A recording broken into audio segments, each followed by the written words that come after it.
Ang texture ng gatas, guys. Ayan ha. Mahilig kasi ako mapapak minsan ng gatas. So, try ko.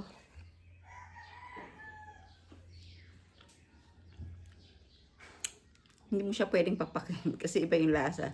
Lasa ng soya. Ano, magaspang. Medyo magaspang kasi ganun yung texture ng soya, di ba?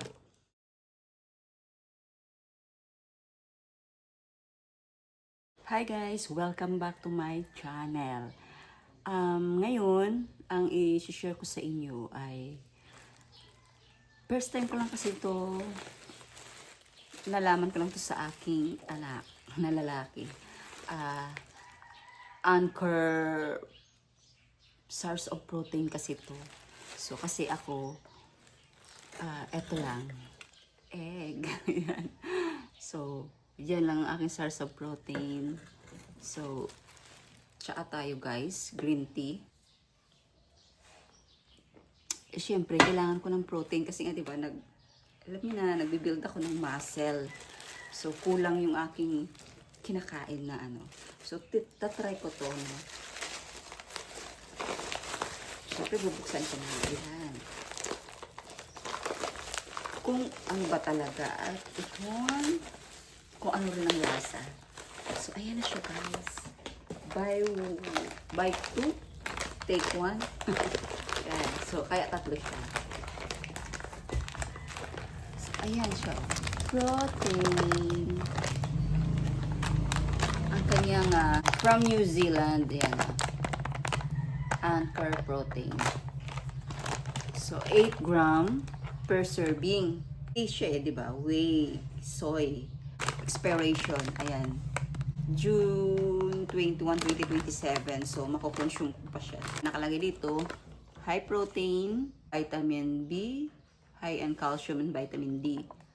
Ang nakalagay ay titimplahin ko, no, kung 200 ml na tubig, ang ilalagay ay 3 tablespoon para maging ano siya, 8 gram of protein. Nakalagay ano, recommended. Observing is ano to? 2 glasses per day. So, 2 beses sa isang araw. Pwede siya. Oh. Guys, itatry ko siya, no? So, sa shop ko siya nabili. Buy to take 1. Ano siya? 287 yata. Ayan, parang ganyan. So, ang kanyang ano, weight, ang kanyang gram is 280. So, ayan. So, I will try 200 ml.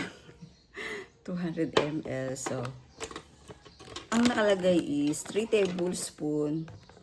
Yung water is previously boiled. Eh, tama-tama, kakapakulo ko lang ng tubig. So, ayan. Ang amoy niya is amoy gatas naman.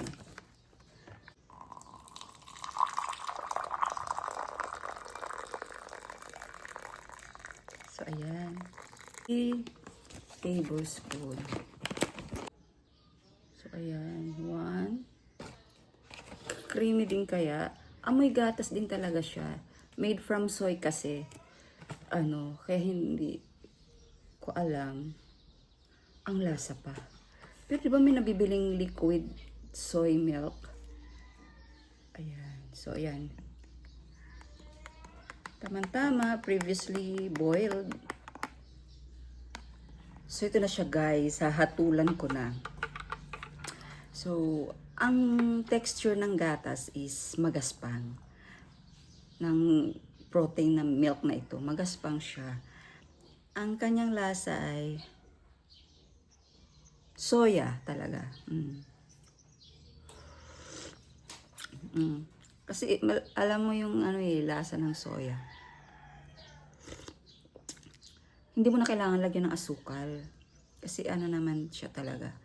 Creamy naman kapag sinunod mo lang yung kanyang instruction. Medyo magaspang siya.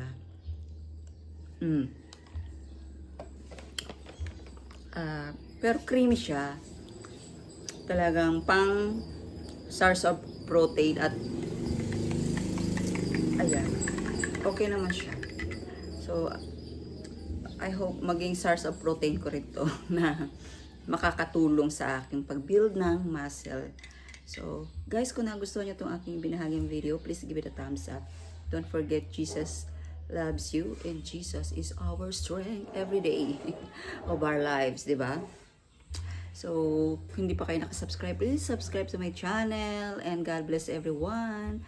Thank you for watching, guys. Bye!